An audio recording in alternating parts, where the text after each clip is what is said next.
قال سآوي إلى جبل يعصمني من الماء قال لا عاصم اليوم من أمر الله إلا من رحم وحال بينهما الموج فكان من المغرقين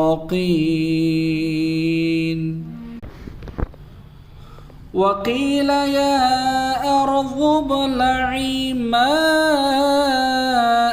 ويا سماء أقلعي وغيض الماء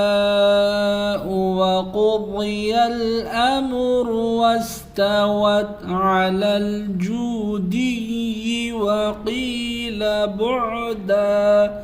وقيل بعدا للقوم الظالمين ونادى نوح ربه فقال رب إن ابني من أهلي وإن وعدك الحق وأنت أحكم الحاكمين